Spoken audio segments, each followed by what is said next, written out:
What's up everyone? Welcome back to the channel. Today, we are doing something a little different, but it might just be the most important video I've ever made. Forget the crazy challenges and giant giveaways for a second because this could literally save your life. We're going to break down the 15 items the American Red Cross says you absolutely must have in your emergency stockpile. Quick tip: customize your emergency kit for your family's unique needs. Consider pets, infants, elderly family members, and anyone with special medical requirements. This isn't just some random list. These are the essentials that could make all the difference when a disaster strikes. I'm talking about everything from hurricanes and earthquakes to unexpected power outages that last for days. Jump down in the comments and let me know which of these items you already have in your house. Are you ready? Let's get into it and build the ultimate emergency stockpile. Let's go. Alright, let's kick off our list with the undisputed champion of survival, water. It's the one thing you simply cannot live without, and yet, it's the most overlooked in emergency kits. Most people think, I'll just turn on the tap, but in a real disaster, that's not always an option. Water lines can break, contamination can happen, and stores can sell out in hours. I've seen people scramble for bottled water during hurricanes, shelves empty in minutes. Don't let that be you. Start by storing at least 1 gallon per person per day, just for drinking and basic hygiene. If you have kids, pets, or elderly family members, you'll need even more. And don't forget your pets. A dog or cat needs water too. Pro tip: store water in multiple places, some in your kitchen, some in the garage, and a few bottles in your car. If one stash gets contaminated or you have to evacuate, you'll have backups. Rotate your water every 6 months and always check expiration dates on bottled water. For long-term storage, use food-grade containers and label them with the date. If you run out, don't panic. You can purify tap or river water using purification tablets, a portable filter, or by boiling it for at least 1 minute. Always follow the instructions carefully. Improper purification is a common mistake that can make you sick when you need to be at your best. And don't forget, water isn't just for drinking. You'll need extra for brushing teeth, washing hands, and basic cleaning. In a pinch, you can use unscented household bleach to disinfect water. 8 drops per gallon, stir, and let it sit for 30 minutes. It's not tasty, but it works. Always keep a dropper and instructions in your kit. Mistake to avoid: forgetting to plan for hygiene water or not having a way to purify water if your main supply runs out. Next up, food. You can survive weeks without food, but you'll be miserable, weak, and unable to think clearly. The key is to stock non-perishable foods that require little or no cooking, water, or refrigeration. Think canned goods, nut butters, granola bars, and dried fruit. Avoid salty snacks, they make you thirsty. Choose foods your family actually likes and eats. In a crisis, comfort food can boost morale. Don't forget a manual can opener. It's one of the most forgotten items, and you don't want to be stuck with cans you can't open. Rotate your food supply every 6 months. Use up the oldest items and replace them with fresh stock. Mark expiration dates with a big marker so you can see them at a glance. If you have infants, elderly family members, or anyone with dietary restrictions, make sure you have what they need. Pro tip: keep a stash of disposable plates, cups, and utensils. If water is scarce, you won't want to waste it washing dishes. And don't forget pet food if you have animals. Now let's talk about light. When the power goes out, a flashlight is your best friend. Don't rely on your phone's flashlight. It drains your battery fast, and you'll need your phone for communication. Get at least one sturdy waterproof flashlight for every member of your household. Headlamps are a game changer. They keep your hands free for other tasks. Keep flashlights in easy-to-find places: bedside tables, kitchen drawers, your car, and of course, your emergency kit. Test them every few months to make sure the batteries haven't corroded. Mistake to avoid: relying only on your phone or a single flashlight. Always have backups and make sure everyone knows where to find them. Pro tip: add a mini flashlight to your keychain and your kids' backpacks. In a blackout, even a small light can make a huge difference. Don't forget extra batteries. For every battery-powered device in your kit, have at least one full set of spares. Buy big packs of AA, AAA, C, and D batteries and store them in a cool, dry place. Pro tip: keep batteries in their original packaging until you need them to prevent corrosion. Consider rechargeable batteries and a solar-powered or hand-crank charger for long-term emergencies, but always keep some disposables as backup. Chargers can break, and the sun doesn't always shine. Mistake to avoid: storing batteries loose in your kit or letting them expire. Check battery expiration dates and rotate your stock just like you do with food and water. Pro tip: set a calendar reminder to check all your emergency batteries every 6 months. And remember, some devices need specialty batteries. Make a checklist for every item in your kit. Now let's talk about first aid. In a real emergency, calling 911 might not be possible. That's why a comprehensive first aid kit is non-negotiable. Stock it with adhesive bandages, sterile gauze, medical tape, antiseptic wipes, antibiotic ointment, pain relievers, tweezers, scissors, gloves, and an emergency blanket. Customize your kit for your family's needs. Include children's medications, allergy meds, and any prescription drugs. Take a basic first aid and CPR class so you know how to use everything. Supplies are only half the battle. Knowledge saves lives. Check your kit every 6 months. Replace anything that's expired or used up. And remember, in a disaster, you might be helping neighbors or strangers, not just your own family. A well-stocked kit can make you a hero when it matters most. Pro tip: keep a printed first aid guide in your kit and practice basic skills with your family. Mistake to avoid: buying a kit and never learning how to use it, or letting supplies expire. Let's start with something that could literally be a matter of life and death: your personal pharmacy. If you or anyone in your family relies on daily prescription medication, think diabetes, heart disease, asthma, or mental health meds, running out during a disaster can turn a bad situation into a crisis fast. Imagine a hurricane knocks out power for a week and pharmacies are closed, or you're stuck at home during a blizzard and can't get to your doctor. That's why you need to plan ahead, not just hope for the best. Pro tip: ask your doctor and pharmacist about getting an extra 7 to 30-day supply of all essential meds. Some insurance plans allow for early refills in emergencies, so check your policy. Store your medications in a waterproof, clearly labeled container, and include a printed list of dosages and instructions. Don't forget to pack a copy of your prescriptions, just in case you need to get a refill away from home. Don't just think about your daily meds. Stock up on over-the-counter essentials: anti-diarrhea meds, antacids, laxatives, antihistamines, pain relievers, topical creams, and children's versions if you have kids. Real talk: during Hurricane Katrina, many people ended up in shelters without their medications, and it made a tough situation even worse. Don't let that be you.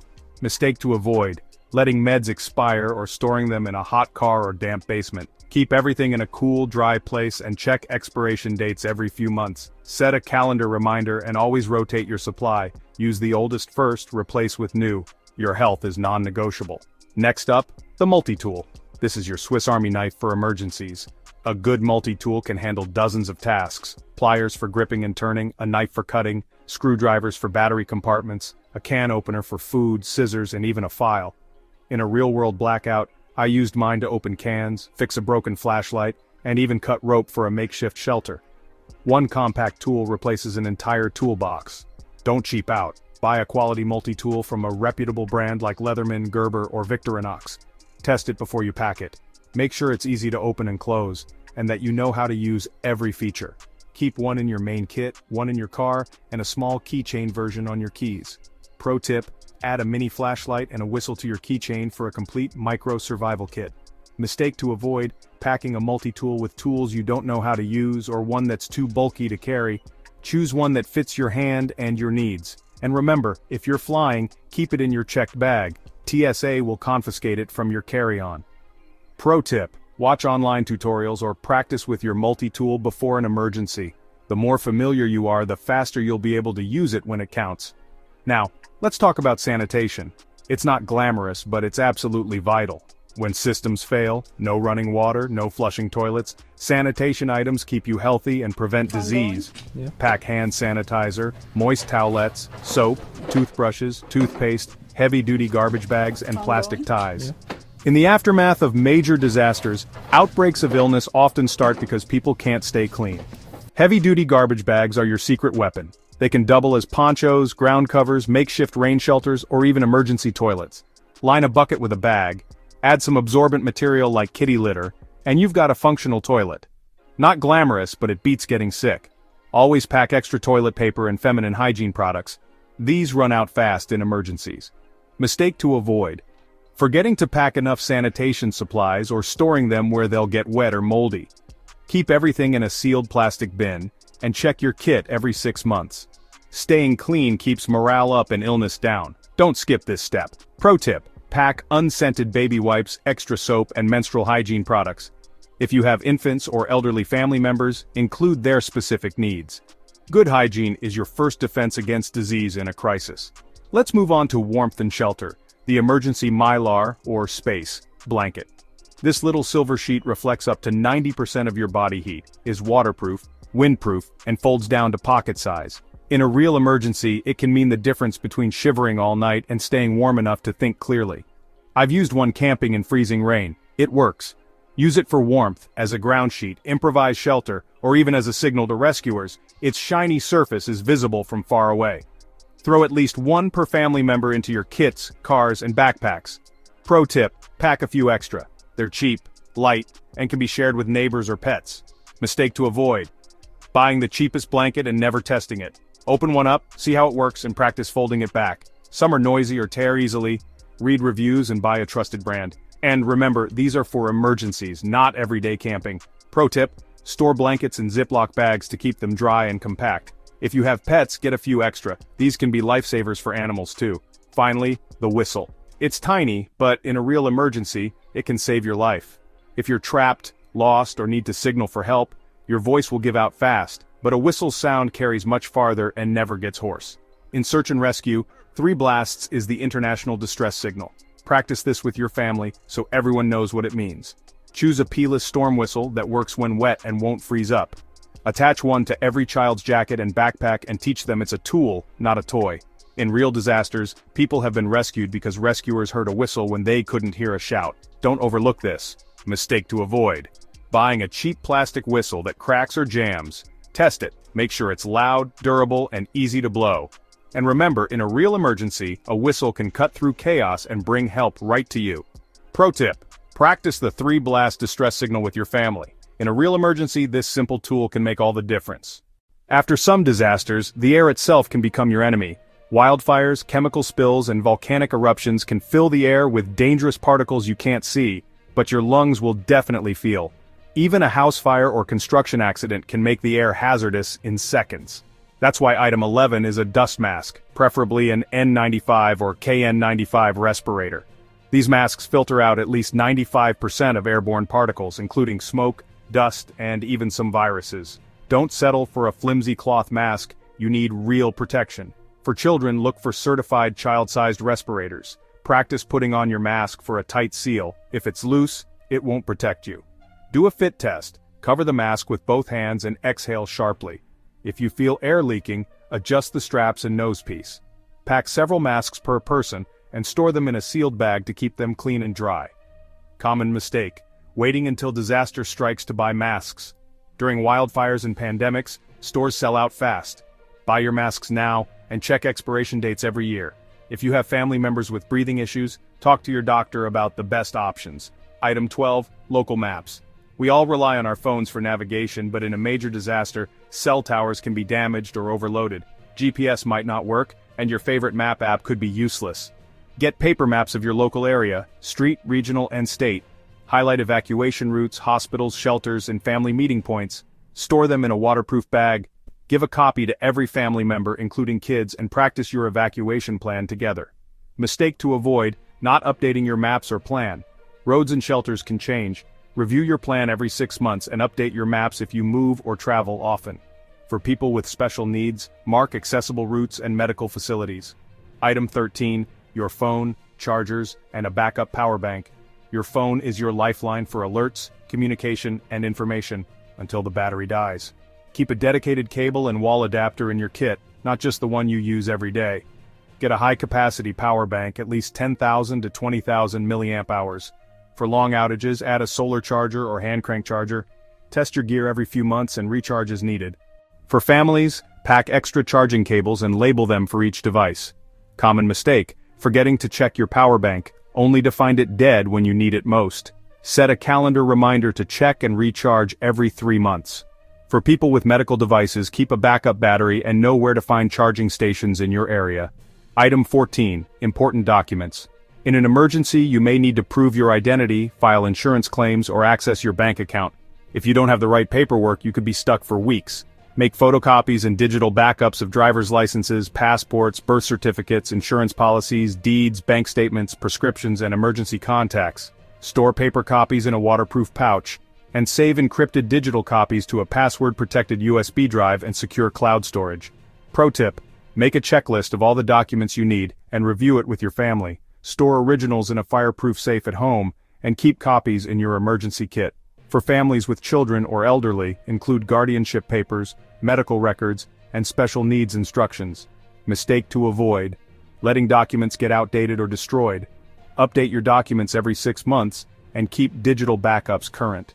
After disasters like Hurricane Sandy, many people couldn't access their insurance or bank accounts because their documents were lost or expired. Finally, item 15. Cash. In a world where the power is out and electronic payments fail, cash is king.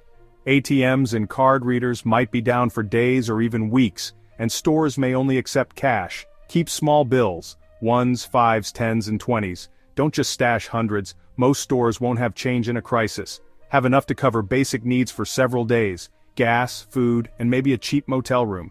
Hide cash in multiple places within your kit for added security, using waterproof envelopes or Ziploc bags. Pro tip: don't advertise your cash stash. Keep it discreet. For families, teach kids not to talk about emergency money. After major hurricanes, people with cash were able to buy supplies and fuel while others waited for card machines to come back online. Don't get caught empty-handed. Prepare now. And there you have it. The 15 essential items the Red Cross says you absolutely need. We've covered everything from water, food, flashlights, batteries, and first aid to masks, maps, chargers, documents, and cash. Build a kit with these and you'll be in the top 1% of prepared people. A preparedness kit isn't something you make once and forget. Set a reminder for 6 months to check and rotate supplies, water, meds, and batteries. Community tip: organize a preparedness day with your neighbors. Share resources, tips, and help each other build better emergency kits. Rotate your food and water to keep it fresh, and update documents as needed. Now, the single most important thing: share this video. Send it to your parents, siblings, and friends. The more people prepared, the stronger our communities. If you haven't already, smash that subscribe button. We're making more content to help you stay prepared. Stay